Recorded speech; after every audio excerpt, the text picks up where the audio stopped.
It matters where you are, and it matters where you're going, and it matters that you are going.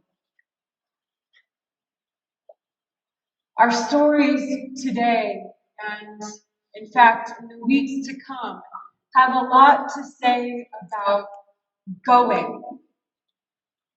Hear what God says to Abram.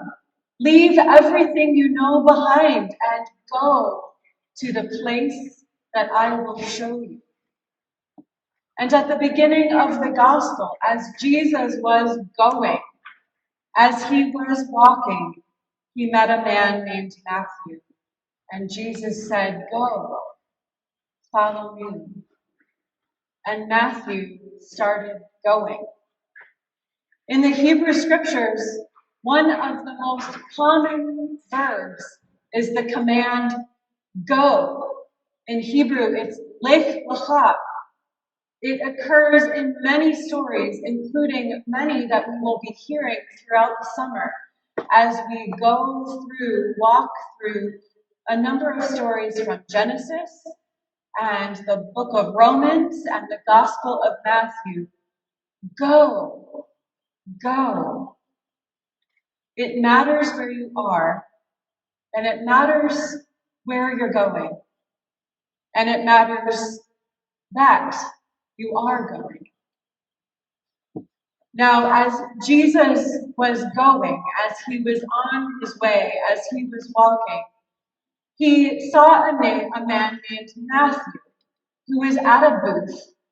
He was at this booth collecting taxes, because that was his job.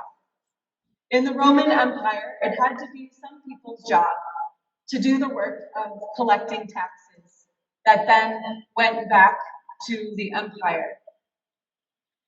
And as our translation highlights today, people didn't like tax collectors because some of them cheated. That is, if a person owed $8, they would ask them for $10 and pocket the extra $2.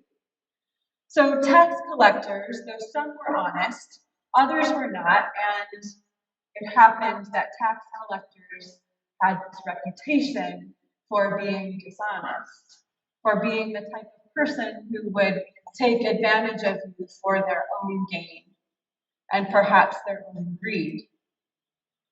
And so a man named Matthew was a tax collector. Now, we don't know terribly much about Matthew beyond this story and the gospel that bears his name. We don't know what his behavior was like. Did he ever swindle people out of money? Was he one of those dishonest tax collectors, at least from time to time? Or had he even just started? He just needed a job, and it was a job he could get, and he was just learning how to collect taxes, and there he was that day at the booth doing his job. Whatever the case, that whatever the details that we might wonder about and fill in with our imagination, I think that there's a lot of imaginative work that must need to happen between the point when Jesus says, "Follow me," and the moment when Matthew gets up and follows him. Did it happen instantaneously and wordlessly? I have to imagine that there was some time there, that there was at least a brief conversation there, that words were exchanged, at least facial expressions were exchanged. Did they know each other beforehand? Did they know of each other beforehand? How did Matthew feel when Jesus, first of all, acknowledged him, second, spoke to him, third, wanted him to follow? That is, how did it feel to Matthew when Jesus saw him, acknowledged him, and saw something more in him and for him that would necessitate Matthew getting up and going, changing and moving. How did Matthew feel when he was seen and spoken to, and when hope, a greater hope and purpose, was held out for him? We don't know, but we might imagine that Matthew felt some possibly indescribable call and a drawing out and forward, a magnetism toward this hope, this possibility, this sense and trust of something more. And so he went, and not only that, lived a life of faith in community, a community that grew around him and wanted to hear more and more of his stories and their stories as they built them together. It matters where you are. It matters where you are going. And it matters that you are going. There is a lot going on now, even this weekend, even this morning already. You might notice my shoes are not the nice, sensible black leather shoes today, because we are going. We are going. I am going to Hart Plaza this afternoon to be at our booth at the Pride Festival, a booth that we set up yesterday and greeted people at that booth throughout the afternoon, and will be back out there later today. At that booth, we have been meeting people who have largely been wounded and rejected in the name of faith, just by being who they are and being who they are created to be. Wounded and rejected in the name of nothing else but being themselves. It matters where you are, and it matters where you are going, and it matters that you are going. It matters that we, Christ Church, are at that booth this weekend. It matters that we are going to and putting ourselves in a place to hear and receive the stories of those who have been hurt. To put ourselves in a place where we are hearing the pain and the burden that others bear, especially such burdens said supposedly in the name of God, which is false. It matters that we are going and putting ourselves in a place to receive and hear and carry these burdens, and to speak words of unequivocal welcome and joy and pride.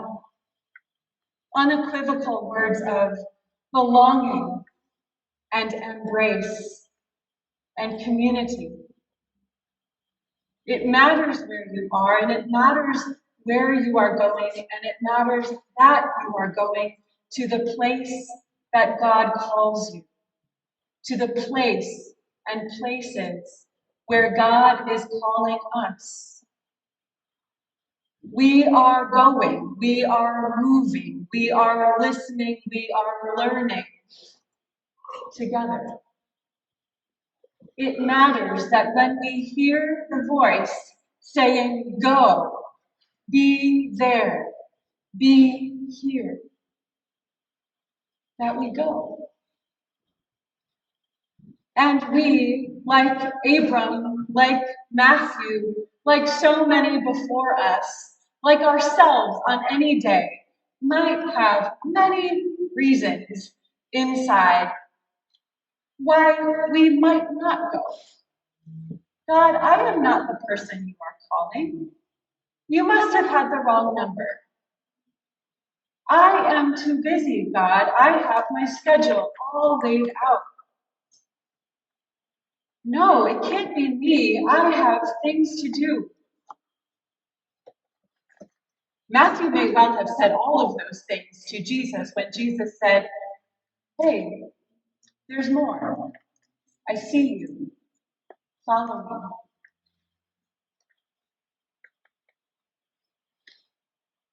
In the very midst of all our reasons and defenses and deferring, God calls insistently because it matters where we are, and it matters where we're going, and it matters that we go. At that booth, Jesus and Matthew met and exchanged, at the very least, a few words.